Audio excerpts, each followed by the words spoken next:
Welcome to the Weekday Report for Monday, September 8th. I'm Liz Snyder. Here's a brief look at the news. Approximately 400 local residents volunteered for the United Way of Kenosha County's 10th annual Day of Caring at Indian Trail High School and Academy Saturday. Volunteers assisted 19 nonprofit organizations and arrived in groups from businesses, municipalities, colleges, and churches.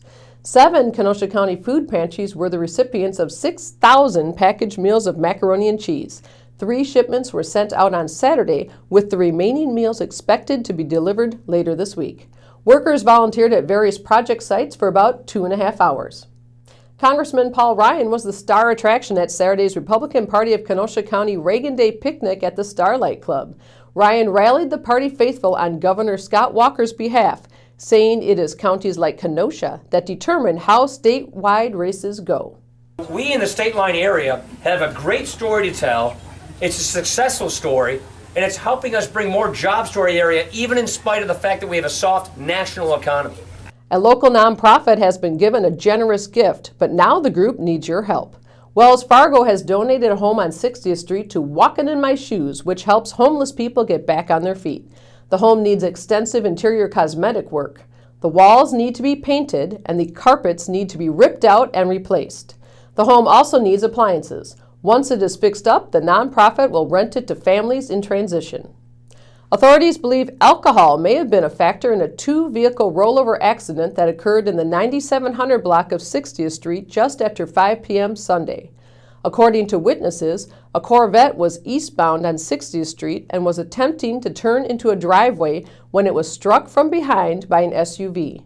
The Corvette spun around and the SUV veered off the road and rolled. At least 3 people suffered what was believed to be minor injuries in the crash. The accident is still under investigation. A 13-year-old Kenosha girl enlisted the help of church volunteers and her family Sunday in an effort to clean up trash along the Lake Michigan shoreline at Pennoyer and Kennedy parks. Tabitha Houghton and more than a dozen people picked up multiple bags of wrappers, cans, bottle caps, and cigarette butts, among other things, during the 1.5-hour effort. The community service project was an activity she proposed for her confirmation class at St. John's Lutheran Church. Christian Life football hit a milestone Saturday night. David Marin has the story. Peter Hammond rips off a run during Christian Life's 56-6 win over Living Word Lutheran on Saturday night at Jasquith Stadium. The victory was the first in the history of the Christian Life program, ending a 10-game losing streak. Hammond rushed for 192 yards and 2 touchdowns, and he also threw for another touchdown. This one was a rout for the Eagles. They led 28-0 at halftime. David Marin, Kenosha News. What's trending today? Rumblings persist that former Mayor John Antaranium might seek to make a comeback in the 2016 election.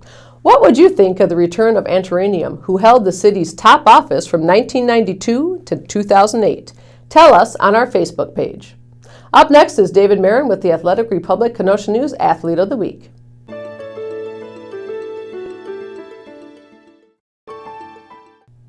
Upset Specialist. I'm Kenosha News Sports Editor David Marin with the Athletic Republic Kenosha News Athlete of the Week. Lane Ox played a huge role in the Indian Trail football team's 35-20 upset at state-ranked Oak Creek on Friday night. We're happy to be here. Played a good game. It really came down to our conditioning. I felt like we just ran all over them. They got tired. They let down. We just stayed fired up and we continued to play. The senior quarterback ran for 182 yards and 2 touchdowns as the Hawks overcame an early 14-point deficit in winning their Southeast Conference opener. Ox also completed 7 passes for 99 yards in helping Indian Trail improve to 2-1 overall. Congratulations, Lane, the Athletic Republic Kenosha News Athlete of the Week. Thanks, Dave.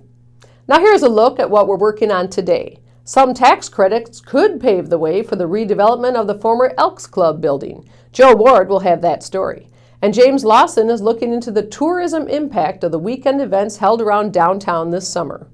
Pick up a copy of the Kenosha News and check KenoshaNews.com for all the details on these stories and more. I'm Liz Snyder with the Weekday Report.